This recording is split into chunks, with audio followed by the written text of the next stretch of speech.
Hello friends, எல்லோரும் எப்படி இருக்கீங்க? நல்லா இருக்கீங்கன்னு நான் நம்புகிறேன். இன்றைக்கி நம்ம இந்த வீடியோவில் என்ன பார்க்க போகிறோம் அப்படின்னு சொன்னாக்க, வெண்டைக்காயை வச்சு ஒரு ஸ்டஃப்டு பொரியல் செய்ய போகிறோம். அதுக்கு தேவையான பொருள் என்னன்னு பார்க்கலாம். ஃபஸ்ட்டு கடலை மாவும் அரிசி மாவும் சேர்ந்த கலவை 2 டீஸ்பூன், தனியா பொடி 1 டீஸ்பூன், 1 டீஸ்பூன் மிளகாத்தூள், 1 டீஸ்பூன் மஞ்சத்தூள், 2 டீஸ்பூன் துவரப்பருப்பும் மிளகாயும் வரமிளகாயும் அரைச்சி வச்ச பருப்பு பொடி கலவை, 1 டீஸ்பூன் ஜீரகம் மிளகு பவுடர், தேவையான அளவு உப்பு,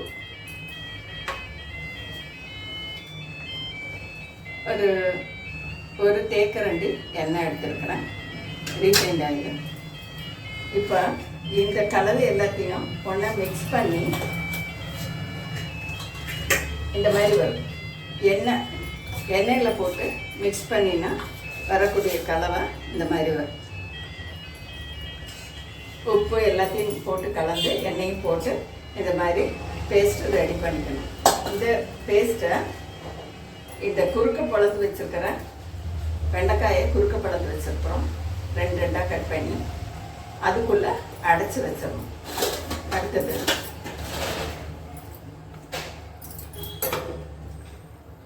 அடுப்பை ஆன் பண்ணிக்கலாம். இதில் ஒரு 3 டீஸ்பூன் எண்ணெய் கோல்டு வின்னர் ஊற்றிட்டு தேவையான அளவு கடுகு தாளிச்சிட்டு கடுகு கடலைப்பருப்பு,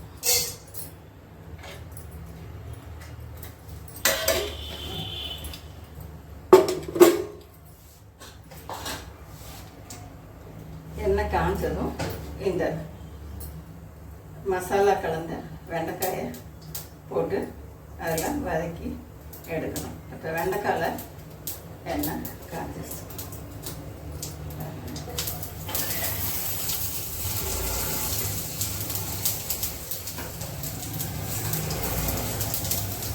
இந்த மாதிரி குறுக்க குழம்பு வச்சுருக்கு, அதில் அரைச்சிருக்கோம்.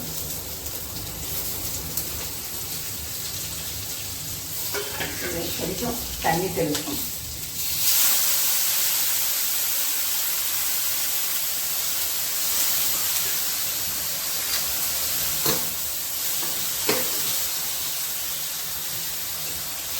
கொஞ்சம் தண்ணி தெளிக்கும். இந்த மசாலா கலக்கு ஒரு 2 நிமிஷம் வேணும்.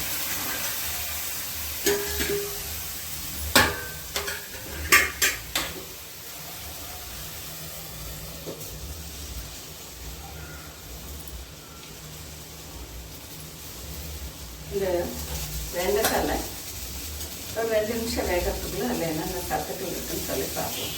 வெண்டைக்காயில் என்னென்ன சத்து இருக்குது அப்படின்னாக்க, வைட்டமின் ஏ, டி, நார்ச்சத்து, புரதச்சத்து, பொட்டாசியம் இருக்குது, மெக்னீஷியம் இருக்குது, அமினோ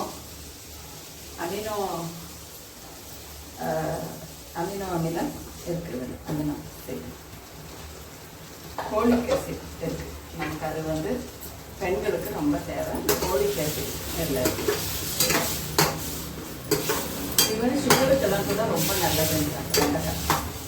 நம்ம ரெகுலராக எடுத்துட்டா இந்த வெண்டைக்காயை கொஞ்சம் சுடு தண்ணி லைட்டாக ஊற வச்சுட்டு அதில் வரக்கூடிய தண்ணியை நம்ம அப்படியே குடித்தோம்னா சுகர் குறையுது அப்படின்னு சொல்லி பரவலான ஒரு கருத்து நல்லது. மசாலா போட்டு வதக்கினதும் இப்படி வந்துடுச்சு. அவ்வளோதான். மசாலா போட்டு பொடி அடைக்கிறதுக்கு தான் கொஞ்சம் லேட் ஆகும். அதனால தான் அது நான் கொஞ்சம் முன்னாடியே அடைச்சி வச்சுட்டேன். நான் அதுக்கு கொஞ்சம் டைம் ஆகுதுன்னு சொல்லிட்டேன். இதை சாத்தில் பிசைஞ்சு சாப்பிட்லாம். ரச சாதம், சாம்பார் சாதம் எல்லாத்துக்கும் தொட்டுக்கு யூஸ் பண்ணிக்கலாம். சப்பாத்தி கூட இதை நம்ம பயன்படுத்திக்கணும்.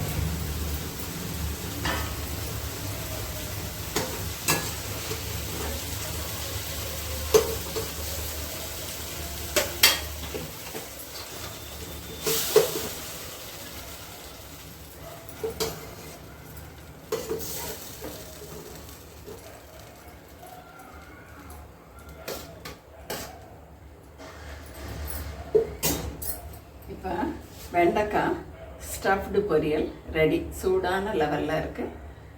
இது வந்து உடனடியாக நம்ம பயன்படுத்தி கொள்ளலாம். ஓகே வியூவர்ஸ், இது இந்த வ்ளாக் உங்களுக்கு பிடிச்சிருந்தா லைக் பண்ணுங்கள், ஷேர் பண்ணுங்கள், சப்ஸ்கிரைப் பண்ணுங்கள். தேங்க்ஸ் ஃபார் வாட்சிங். தேங்க்யூ.